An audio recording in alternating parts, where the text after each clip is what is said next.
ایک عجیب مقدمہ حضرت عمر کے پاس آیا. حضرت عمر کہنے لگے میں اس کا فیصلہ ہی نہیں کر سکتا. مقدمہ عرض کروں آپ کی خدمت میں. دروشی پڑھیے ایک دفعہ بلند آواز.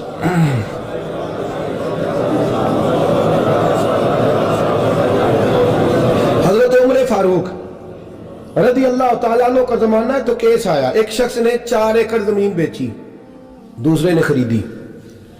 جس نے بیچی وہ کسان نہیں تھا, کوئی اور کام کرتا تھا. اس نے کہا میرے پاس فارغ ہے, میں تو کاشتکاری نہیں کرتا, تو ایک کسان نے خرید لی. توجہ ہے میری بات پر. وہ کسان ہل چلا رہا تھا, پہلے دن ہل چلایا تو اس کھیت کے اندر سے خزانہ نکل آیا. کھیت سے خزانہ کس کا ہے یہ جی بھائی جی دی سڑک لنگ جائے نا, وہ آتا ہے اور میں دینی نہیں, تسی بیانہ واپس لو. اب تو سڑک گزر گئی, مجھے تو پتہ ہی اب چلا ہے کہ یہاں ہاؤسنگ سوسائٹی آنے والی, میں تو نہیں دیتا ہی, رکھ لے آپ. کیا نکل آیا؟ ہیرے جواہرات چاندی لال نکل آئے. اب اٹھا کے نا وہ شخص نکلا ہے وہ رکھ لیتا, سنبھال لیتا, کیا ضرورت تھی, ویسے بھی لوگ تو پیسے بتاتے ہی نہیں کتنے.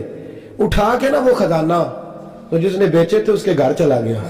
کہنے لگا میں نے زمین خریدی تھی, خزانہ نہیں خریدا تھا, تیرا ہے, تو لے لے, تیرا ہے, رکھ لے. وہ بھی صحابی رسول ہے. میرے نبی نے دنیا کی محبت کھینچ ڈالی ہے دلوں سے. وہ کیا کہنے لگے؟ کہنے لگے میں نے تو 4 ایکڑ سے بڑی مشکل جان چھڑائی ہے, تو اب پھر دولت لے کے آ گیا ہے. اس نے کہا یہ تیرا ہے, تو ہی رکھ, میں نے زمین بیچی تھی تو جو اس کے اندر تھا وہ سارا ہی تیرا ہے, بیچ ڈالا تھا. کہنے لگا نا میں نے زمین خریدی ہے, خزانہ نہیں خریدا. وہ کہنے لگا لا بھائی میں نے تو ہر شے بیچ دی ہے, اس میں سے پھل اگے پھول نکلے وہ سارے. جاگ رہے آپ لوگ؟ آنکھوں ہے ہی کام جاگرن والا ہے, یہ ہوتا ہی نہیں. یہ عجیب معاملہ ہے نا جی. یہ فرشتے ہیں جو دنیا میں بستے تھے, یہ انسان تھے جن کو فرشتے بھی دروازے کھول کے دیکھتے تھے یہ کیسے انسان ہے. اب مقدمہ حضرت عمر کے پاس آ گیا. توجہ ہے میری بات پر. حضرت عمر فاروق کے پاس آیا. حضرت عمر فاروق نے دونوں کی بات سنی تو جس نے بیچی تھی اس سے کہنے لگے پرانے مالک سے, چل یار تو لے لے, مجھے لگتا ہے کہ تیرے ہی ہیں, تیرے بڑوں نے دبائے ہوں گے, تو نہیں نکال سکتا, تو ہے تو وراثت تیری بنتی ہے نا, رکھ لے. کہنے لگا عمر آپ کیا سرائی کر رہے ہیں؟ اگر یہ بات غلط ثابت ہو گئی اور قیامت میں مجھے اس خزانے کا حساب دینا پڑا تو آپ میرے ساتھ اٹھیں گے نا, میرا بوجھ اٹھائیں گے نا؟ حضرت عمر کہنے لگے جی میں کوئی نہیں اٹھاتا, میں تیرا بوجھ. اب وہ جس کو بیچا تھا حضرت عمر کہنے لگے بھائی اس نے تو تجھے دے دیا تھا, اب تیرا ہے تو رکھ لے. کہنے لگا عمر آپ قیاس کر رہے ہیں, آپ قیاس کر رہے ہیں, اگر قیامت والے دن میں پھنس گیا تو میں آپ کا نام لے لوں اللہ کی بارگاہ میں. حضرت فاروق اعظم نے نا سر پکڑ لیا, فرمایا میں فیصلہ ہی نہیں کرتا, تم حضرت ابی بن کعب کے پاس جاؤ رضی اللہ ہو. حضرت ابی بن کعب کے پاس آئے اور آ کے ان دونوں نے کہا حضرت جی ہمارا ایک کیس الجھ گیا ہے. فرمایا وہ کیا؟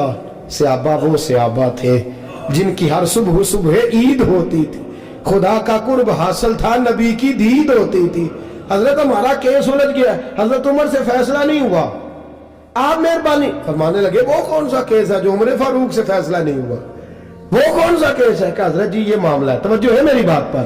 یہ والا معاملہ ہے کہ اس نے بیچی ہے جگہ, میں نے خریدی ہے, اب خزانہ نکل آیا, میں کہتا ہوں تیرا ہے, یہ کہتا ہے نہیں تیرا, میرا میری نہیں. جی یہ کون سا دور ہے؟ بولے نا وہ کون سا دور تھا؟